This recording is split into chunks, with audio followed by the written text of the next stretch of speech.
네, 기관의 눈으로 연결하겠습니다. 그동안은 저기 전화로 좀 연결 많이 했는데 오늘 직접 나오셨습니다. 오늘 하나금융투자 이경수 콘투전략팀장 스튜디오에 모셨습니다. 안녕하십니까? 예, 안녕하세요. 네. 그 뉴욕 증시가 이제 나흘 만에 반등을 살짝 했는데 우리나라 증시가 생각보다 조금 더 강하게 움직이고 있는 것 같습니다. 최근 좀 많이 힘들었습니다. 네. 최근 증시 흐름 어떻게 보고 계셨습니까? 일단은 그 글로벌 센티먼트에 좀 문제가 좀 생겼다 이렇게 좀 생각을 하고 있습니다. 전반적인 이 펀더멘탈 상의 문제가 생긴 것 같지는 않아요. 1분기 실적이 글로벌리 모두 다 서프라이즈가 나왔고, 특히나 이제 한국 기업 같은 경우에는 예상치 대비해서도 한 17%, 18%가 더 어닝 서프라이즈가 나왔습니다. 그러니까 그 펀더멘탈은 계속해서 실적은 상향 조정이 되는 방향성이다 이렇게 이해를 하시면 되는데, 문제는 이 센티먼트입니다. 센티먼트라고 하면 이 펀더멘털 외적인 것을 다 포함을 하는데, 뭐 인플레이션에 대한 우려도 있겠지만은 그 전부터 달러 인덱스 좀 올라가면서 리스크온이 소위 해서 좀 둔화됐다. 그러니까 이머징 시장에 대한 외국인들의 어떤 매수세가 상당히 좀 약화되면서 전체적인 어떤 이 과열된 주가 시장의 어떤 그 단기적인 어떤 변동성을 이끄는 게 아닌가 이렇게 좀 생각이 들고요. 전체적인 이런 이 센티먼트 측면은 사실은 이 센티먼트하고 주가는 결국은 단기로는 이 영향성이 있지만 중장기적으로는 이 실적이 좀 더 중요한 변수가 아닐까 있느냐 이렇게 생각이 들고, 단기의 어떤 이런 센티먼트 변화, 그리고 즉 이제 안전자산 선호죠. 안전자산 선호가 약간 이제 뭐 소나기처럼 좀 지나가기를 기대하는 것이 현재로서는 좀 맞지 않겠느냐. 펀더멘탈 측면에서의 이슈는 아니다.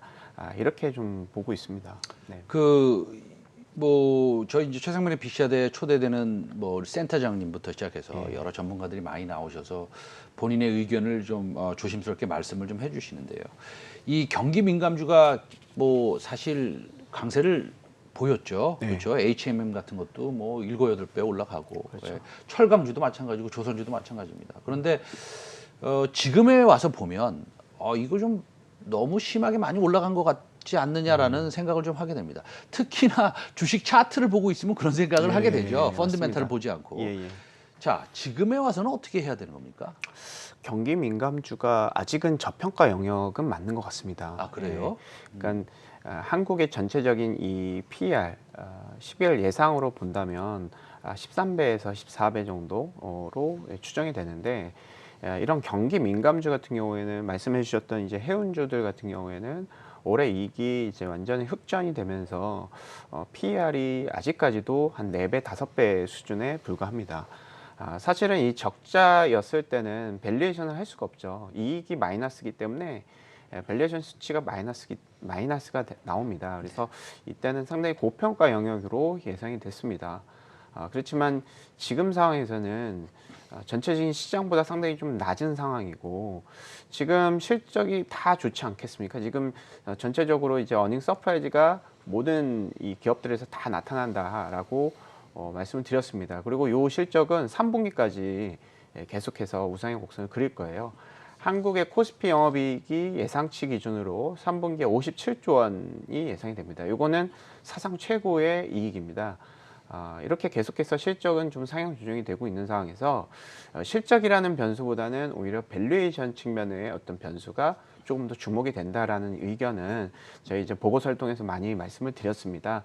그래서 지금 저평가가 보이는, 그러니까 실적으로는 변별력이 상당히 좀 없어지는 시장이다라는 측면으로 봤을 때는 이 저평가 종목군들은 사실상 상당히 좀 우리가 계속해서 관심을 가져야 될 쪽이다 이렇게 좀 생각이 듭니다.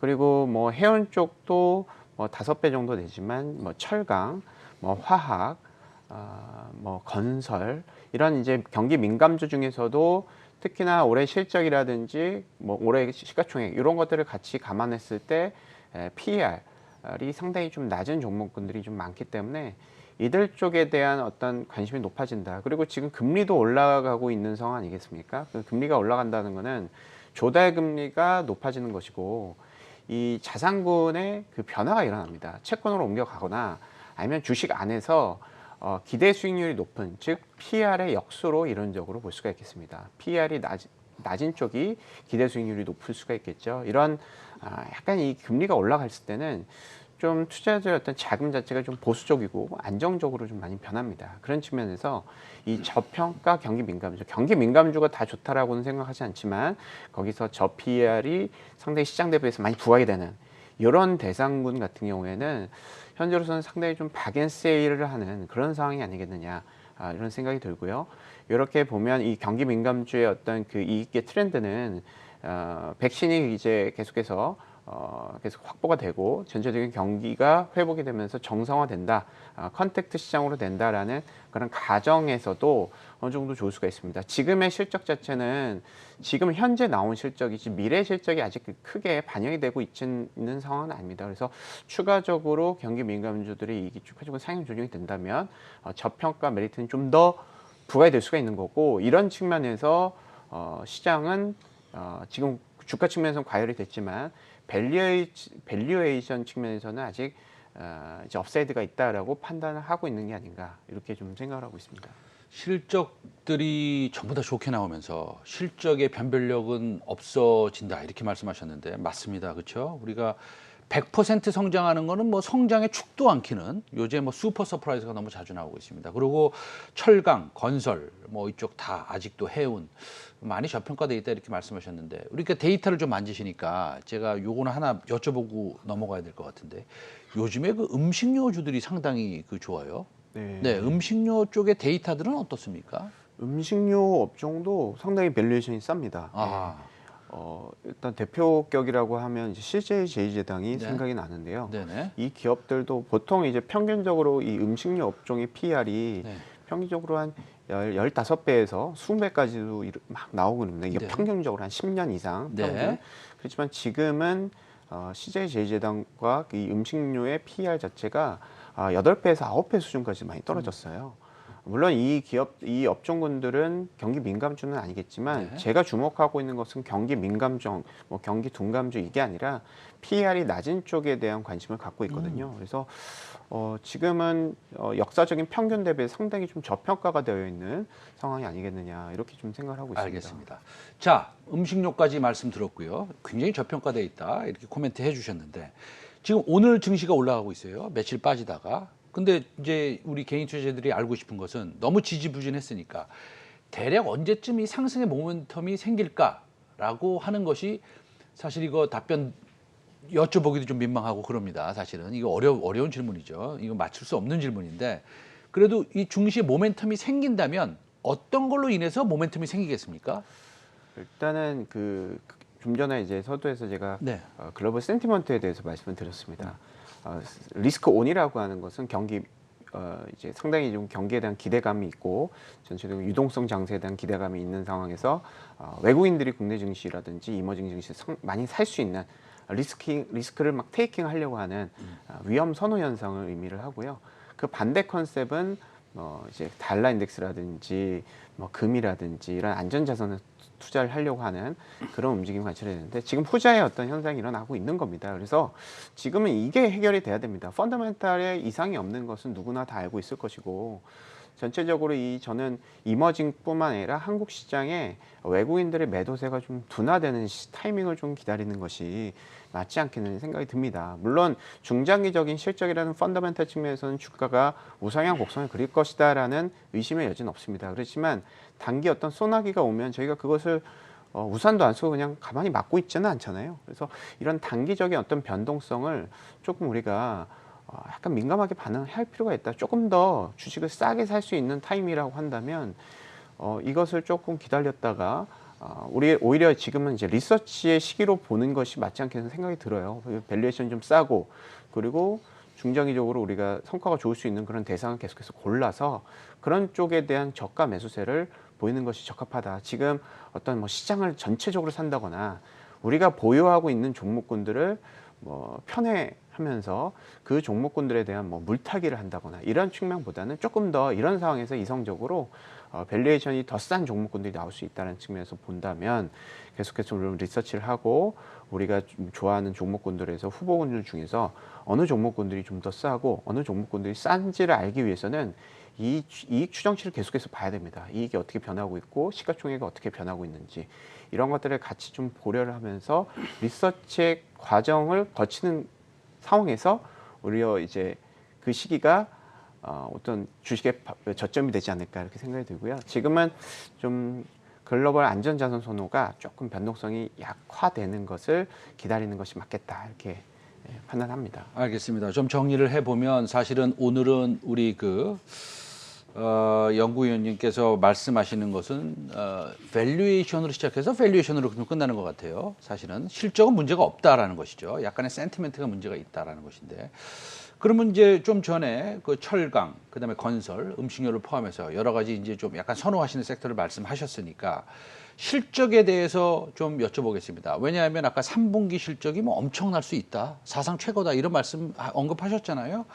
그러면은 하반기에 기업들의 이익이 3분기가 제일 좋고 4분기 좀 둔화되고 뭐 근데 내년에는 어떻게 됩니까? 이게 지금 상황이 우리가 그래프를 그려보면 하반기에 좀 둔화되는 쪽으로 말씀하시는 것 같은데 뭐 제 말 어떻게 생각하세요? 예. 예, 그 이익 증가율은 네. 둔화될 수밖에 없습니다. 네네. 저희가 뭐 분기마다 100%씩 계속 성장할 수 있는 이머징 개발 도상국은 아니고요. 네네. 전체적으로 이 기저효과를 1분기에 좀 많이 누렸다. 영업이익 기준으로 보면 한 43조 원 정도 이제 달성을 한 것 같습니다. 아직 집계가 확실하게 된 건 아니에요. 이번 주까지가 집계가 되고 다음 주 이제 확정 수치가 발표가 되는데 어찌됐건 지금 이 그로스 성장률 측면에서는 1분기는 한 80%, 2분기는 한 60%, 3분기 한 40%, 이 정도로 예상을 하고 있어요. 그래서 이 성장률은 둔화되지만 이 버는 금액 자체는 QOQ 전분기 기준으로 계속해서 늘어난다라는 예상입니다. 그리고 내년 같은 경우도 지금 이익 증가율이 한 35% 정도로 나옵니다. 그래서 기저 효과를 딛고 사상 최고의 이익을 또 딛고 또 올라가는 그런 이 상황이기 때문에 전체적으로 지금 한국 기업들에 대한 펀더멘탈에 대한 의구심은 사실상 어디서 좀 이제 수치적으로도 찾기는 좀 어렵다 생각이 들고 지금 뭐 이제 4차 산업 관련이라든지 이런 쪽에 한국 기업들이 상당히 좀 발빠르게 대응하고 있는 것이 아니겠느냐 생각이 듭니다. 지금 이익 측면에서 보면 어닝 서프라이즈의 유리나 올해 이익, 내년 이익이 상향 조정되는 정도가 한국이 전 세계 중에 가장 높거든요. 그래서 이런 측면에서 본다면 오히려 이제 이 센티먼트가 조금 거치고 나서는 한국의 어떤 증시 측면에서 상당히 좀 의미 있는 상승세, 반등세를 기대할 수 있지 않겠느냐 이렇게 좀 생각하고 있습니다. 지금 오늘 밸류에이션을 계속 말씀하시고 계신데 저희가 항상 코스피 PER에 대해서 좀 민감하지 않습니까? 뭐 그런데 마지막 질문 드리겠습니다. 그러면 내년 기준 코스피 PER을 봤을 때 우리가 지금 생각하는 것보다 훨씬 더 싸질 수 있겠네요. 그렇습니다. 예. 아하. 지금 PER 수치는 주가는 계속해서 많이 올라갔지만 네. PER 수치는 주가가 조금 약간 조정을 받았지만 PER 수치는 14배에서 12배까지 급락을 했거든요. 실적은 강력하게 상향 조정이 되고 이익이 빠져지다 보니까 PER은 주가보다 더 떨어진 거예요. 이런 측면에서 보면 전체적으로 글로벌 대비해서 PER이 한국이 상당히 좀 싸다라는 측면으로 이해를 하시면 될 것 같고요. 이 밸류에이션 측면에서 어떤 그 업사이드가 큰 정도가 앞으로도 계속 좀 이어지지 않을까 이렇게 좀 생각을 하고 있습니다. 알겠습니다. 오늘 말씀 너무 잘 들었습니다. 자, 하나금융투자의 이경수 퀀트 전략 팀장이었습니다. 감사합니다. 네, 감사합니다.